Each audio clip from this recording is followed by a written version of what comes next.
Saya yakin kalian pasti tahu atau pernah mendengar tentang Isaac Newton, sang penemu gravitasi.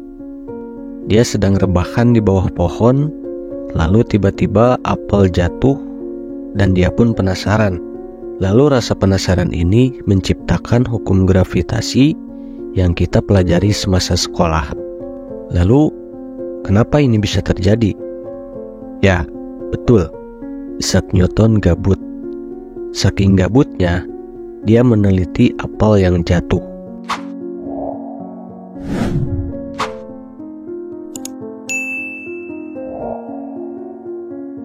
Tapi itu terjadi di abad ke-17, yang dimana zaman sekarang itu sudah jauh berbeda dari dulu. Zaman sekarang, kita ini sangat jarang membiarkan diri kita gabut. Kita jarang sekali membiarkan pikiran kita berkelana, menjelajahi hal-hal yang sebelumnya belum pernah kita pikirkan. Kenapa? Karena kita merasa bahwa hal itu sangat membosankan. Dan karena itu membosankan, kita akan melakukan berbagai macam cara untuk menghilangkan kebosanan itu. Nah, biasanya kita main HP.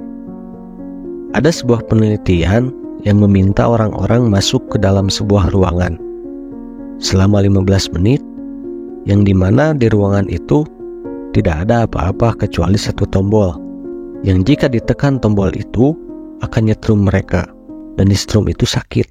Tapi anehnya, 67% pria dan 25% wanita yang mengikuti penelitian ini, mereka lebih memilih untuk menekan tombol itu daripada gabut dan melamun. Unik kan? Dan sama seperti kalian, ketika kalian gabut dan tidak ada kegiatan apa-apa, kalian pasti langsung mengambil HP kalian. Syukur-syukur buat belajar, tapi kalian malah lihat TikTok, buka IG, judi slot. Parah ya. Yang lebih parah lagi, media sosial itu membuat algoritma yang akan membuat kita tidak pernah bosan untuk main medsos. Dan tidak hanya itu, media sosial itu mengambil banyak banget data kita dan saling dijual ke perusahaan lain. Contohnya, kalian baru lihat YouTube-nya David Gadgetin yang lagi review HP. Tiba-tiba kalian dapat iklan Shopee yang iklanin HP. Aneh kan? Oke, lanjut. Menurut Dr. Sandeman, dia seorang psikolog, ketika kita melamun dan membiarkan otak kita berkelana, kita akan masuk ke yang namanya default mode. Yang dimana default mode ini, pikiran kita akan menembus batas-batas dari yang sadar maupun bawah sadar. Contohnya, misal ketika kalian disuruh ibu untuk melipat pakaian. Karena membosankan, kalian sambil ngelamun dan tubuh kalian akan autopilot melipat pakaian. Tapi, pikiran kalian akan sampai kemana-mana. Pikiran kalian akan berkelana jauh ke tempat yang tidak pernah kalian jangkau. Lalu tiba-tiba, kalian akan menemukan solusi dari sebuah permasalahan yang sedang kalian alami. Pasti pernah kan?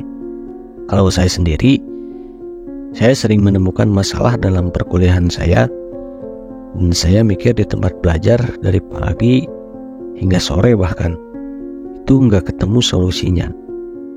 Tapi begitu saya rebahan, mau tidur, saya gabut, saya baru ketemu solusinya. Atau kadang-kadang ketika saya lagi mandi, juga baru ketemu solusinya. Tapi yang saya lihat, itu sekarang berbeda. Saya lihat bapak saya rebahan sambil dengerin musik. Lihat adik saya makan sambil nonton YouTube-nya si Hero is God. Saya menyimpulkan bahwa di zaman teknologi sekarang, di mana semua hal yang merupakan entertainment ada dalam HP kita, dalam genggaman kita, kita tidak akan pernah bosan, kita tidak akan pernah gabut, dan tidak akan pernah bisa menirukan apa yang dilakukan Isaac Newton. Memang betul, teknologi sekarang mempermudah hidup kita, tapi lama-kelamaan, jika kita ketergantungan, kecanduan, maka itu tidak akan sehat, karena kita tidak akan punya waktu untuk duduk sejenak dan memikirkan tentang kehidupan kita. Jadi, setelah lihat video ini, saya harap ketika kalian tidak ada kerjaan dan mau main HP, coba untuk berhenti sebentar, 15 menit aja. Luangkan waktu kalian untuk melamun dan berpikir. Siapa tahu, kalian akan melihat sesuatu yang mirip dengan apelnya si Isaac Newton.